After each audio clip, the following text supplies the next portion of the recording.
दोस्तों आज की इस वीडियो में मैं आपको दूंगा जावा का एक ब्रीफ इंट्रोडक्शन। हम अपना प्रोग्राम करेंगे पहला जावा प्रोग्राम जिसको हम कहते हैं हेलो वर्ल्ड प्रोग्राम, जो कि हर एक लैंग्वेज के अंदर कॉमन होता है और हम यूज करके देखेंगे कमेंट्स को जावा के अंदर। So let's begin. तो दोस्तों जैसा कि मैंने पिछली वीडियो में कहा था कि हम एंड्रॉइड डेवलपमेंट कोर्स स्टार्ट करने जा रहे हैं, तो वो कोर्स फिलहाल के लिए मैंने थोड़ा पोस्टपोन कर दिया है कुछ हफ्तों के लिए, क्योंकि एंड्रॉइड सीखने के से पहले आपको जावा आनी जरूरी है। तो इसलिए मैंने जावा का ट्यूटोरियल पहले डालने शुरू कर दिया ताकि हमारा एक बेसिक जावा का जो सिलेबस है वो कवर हो जाए और आपको एंड्रॉइड सीखने में थोड़ी आसानी हो और मैं उसको एक्सप्लेन भी अच्छे तरीके से कर पाऊं। तो दोस्तों अभी के लिए इतना ही बताना था, तो चलिए अब हम शुरू करते हैं अपनी जावा को। तो पहले हम देखेंगे ब्रीफ इंट्रोडक्शन टू जावा कि जावा किसने डेवलप करी, कब डेवलप करी और कहां पे डेवलप हुई थी। तो दोस्तों अगर हम बात करें जावा की हिस्ट्री के बारे में, तो 1990s में जावा डिजाइन करी गई थी जेम्स गोसलिन के द्वारा एट सन माइक्रोसिस्टम्स, और 1995 में उसको रिलीज कर दिया गया था as a core component of Sun Microsystems Java platform. मतलब 1990s में डिजाइनिंग शुरू हुई और 1995 में उसको रिलीज भी कर दिया गया as a Sun Microsystems Java platform के तौर पे। जावा जो है वो प्लेटफॉर्म इंडिपेंडेंट लैंग्वेज है। अब प्लेटफॉर्म इंडिपेंडेंट लैंग्वेज का मतलब क्या होता है कि आप उसका किसी भी प्लेटफॉर्म पे सोर्स कोड प्रोग्राम कर सकते हो और वो मल्टीपल प्लेटफॉर्म्स के ऊपर रन कर सकता है। मतलब आपको बार बार उसको प्रोग्राम करने की जरूरत नहीं पड़ेगी किसी प्लेटफॉर्म के लिए। तो इसलिए ये क्या है, प्लेटफॉर्म इंडिपेंडेंट लैंग्वेज है। तो दोस्तों चलिए अब हम समझते हैं अपना पहला जावा प्रोग्राम, जो कि आपकी स्क्रीन के ऊपर अभी आ गया है। तो ये जो जावा प्रोग्राम है इसको हम बाद में एग्जीक्यूट करके भी देखेंगे अपने कंप्यूटर पे, लेकिन उससे पहले मैं आपको अभी इसके बारे में थोड़ा समझाता हूँ कि ये क्या है। तो हमारा जो पहला जावा प्रोग्राम है वो मोस्ट कॉमन प्रोग्राम है जो हर एक प्रोग्रामिंग लैंग्वेज के अंदर यूज होता है। सबसे पहले प्रोग्राम के तौर पे ये प्रोग्रामर्स की परंपरा होती है कि पहला प्रोग्रामिंग लैंग्वेज के अंदर जो भी प्रोग्राम होगा वो होगा हेलो वर्ल्ड प्रोग्राम। तो हेलो वर्ल्ड प्रोग्राम जो है उसको हम रन करेंगे। तो हमारा बेसिक टारगेट क्या है कि हमें कंसोल पे प्रिंट कराना है हेलो वर्ल्ड को। तो आप जैसे कि देख सकते हो यहाँ पे लिखा हुआ है हेलो वर्ल्ड, तो मतलब यही इसके डबल कोट्स के अंदर जो भी चीज होगी वो आपकी कंसोल पे प्रिंट होगी। तो आप यहाँ पे कुछ भी लिख सकते हो, हेलो वर्ल्ड, जो कुछ भी आप लिखना चाहो वो लिख सकते हो, वो सेम टू सेम क्या हो जाएगा, कंसोल पे प्रिंट हो जाएगा। तो आपको याद रखना है कि डबल कोट्स के अंदर जो भी होगा वो कंसोल के अंदर प्रिंट होगा, लेकिन कब, तो वो बताते हैं अब। तो यहाँ पे जो है ये system.out.println, तो सिस्टम क्या है, हमारी मेन सिस्टम क्लास है। डॉट आउट जो है उसकी स्ट्रीम है और प्रिंट एलन मतलब प्रिंट लाइन जो है वो हमारा मेथड है जिसको हम फंक्शन भी कह सकते हैं। और हेलो वर्ल्ड जो कि एक स्ट्रिंग है डबल कोट्स के अंदर, वो हमने एज एन आर्ग्यूमेंट पास कराया है प्रिंट एलन मेथड को, जो कि सिस्टम की आउट स्ट्रीम के अंदर डिफाइन है। अगर आपको ये सिस्टम डॉट आउट स्ट्रीम वगैरह अभी समझ में नहीं आ रहा है तो कोई दिक्कत नहीं है, क्योंकि इसको हम बाद में एक्सप्लेन करेंगे अपनी आने वाली वीडियोस के अंदर। यहाँ पे आप देख सकते हो मैंने सेमीकोलन लगाया हुआ है लाइन के बाद, जो कि इंडिकेट करता है कि ये लाइन अब यहाँ पे खत्म हो गई है, इसके बाद नेक्स्ट लाइन शुरू होगी।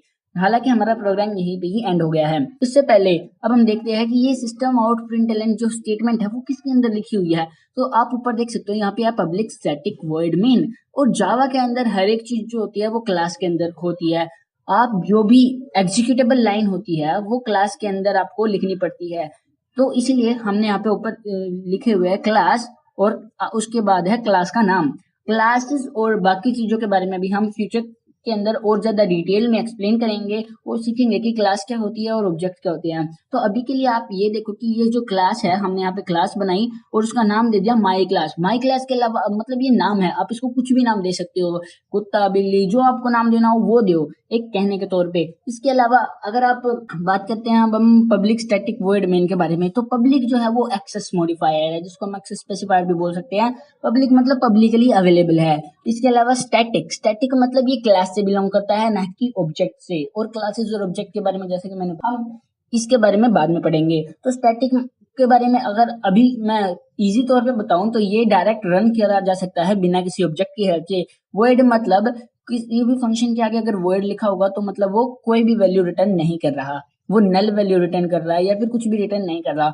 और मेन जो है वो हमारा मेन फंक्शन है जहां से हमारा मेन जो प्रोग्राम है वो स्टार्ट होता है। एक तरीके से मेन के अंदर आप देख सकते हो यहाँ पे ब्रैकेट, जैसे कि हमारे प्रिंट एलन के बाद ब्रैकेट थी वैसी ब्रैकेट है, क्योंकि ये दोनों क्या है, मेथड है। तो मेन मेथड या फिर फंक्शन आप कह सकते हो। तो इसके अंदर हमने पास की हुई है एक आर्ग्यूमेंट जो कि स्ट्रिंग डेटा टाइप का है। तो स्ट्रिंग यहाँ पे क्या है, डेटा टाइप। डेटा टाइप मतलब किस टाइप का डेटा हम पास करा रहे हैं मेथड के अंदर, फंक्शन के अंदर, तो वो क्या होता है, स्ट्रिंग डेटा टाइप। तो मेन यहाँ पे हमारे पास मेन के अंदर हमने args आर्ग्यूमेंट्स पास किए हुए स्ट्रिंग डेटा टाइप जो कि एरे है।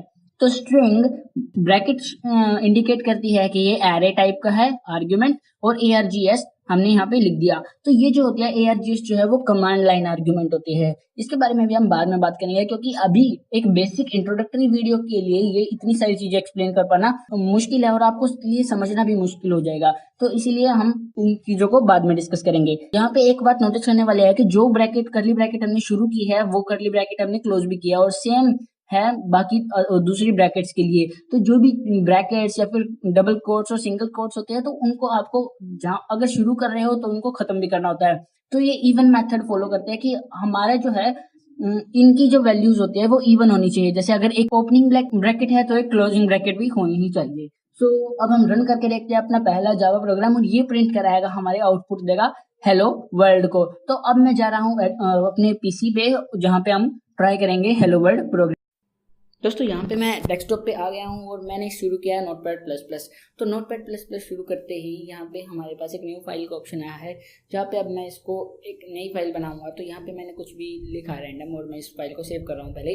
तो मैंने यहाँ पे अपने डेस्कटॉप पे गया, डेमो जावा फोल्डर के अंदर गया और अब मैं इसका नाम डालता हूँ demo.java। यहाँ पे .java हमारा जावा फाइल का एक्सटेंशन है और डेमो जो है वो हमारी क्लास का नाम है। तो क्लास का नाम और फाइल का नाम जो है वो हमारा सेम होना चाहिए, अदरवाइज वो आपको एरर देगा।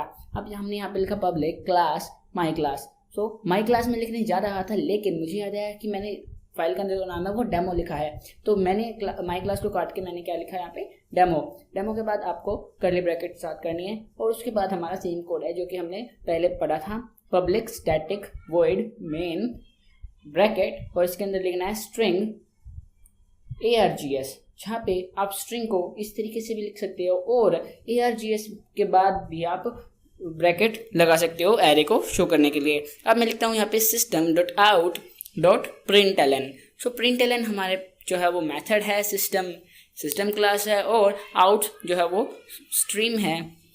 आउट स्ट्रीम है जैसे कि मैंने पहले बताया था, हमने इसके अंदर लिखा हेलो वर्ल्ड और लगा दिया सेमीकोलन। यहाँ पे हमारी जो है वो फाइल कंप्लीट हो गई। मैंने इसको सेव किया और सेव करने के बाद अब मैं जाता हूँ अपने फोल्डर में।